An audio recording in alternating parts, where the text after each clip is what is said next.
ఇలా ఒకసారి జున్ను ట్రై చేయండి, ఫిదా అయిపోతారు. ఫస్ట్ జున్ను పాలు తెచ్చి బాగా మరగనివ్వాలి. అవి మరిగేలోపు మనం ఎండు కొబ్బరి అండ్ కొంచెం రవ్వనైతే ఇట్లా ఫ్రై చేసుకోవాలి.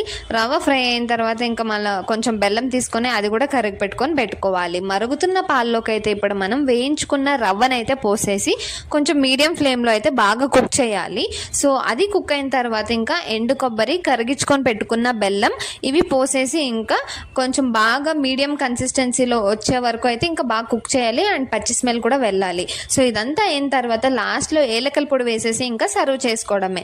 నిజంగా టేస్ట్ అయితే అదిరిపోతుంది, ఏమాత్రం కాంప్రమైజేషన్స్ ఉండవు దీంట్లో. అండ్ సర్వింగ్ అయితే మనం ప్లేట్ తీసుకొని కింద ఎండు కొబ్బరి వేసేసి సో మనం కుక్ చేసి పెట్టుకున్న జున్నునైతే వేసేసి ఇంకా కేక్ లాగా సర్వ్ చేసుకోవడమే.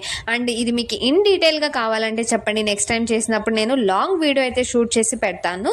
అండ్ ఇలాంటి వీడియోస్కి అయితే నా ఛానల్ సబ్స్క్రైబ్.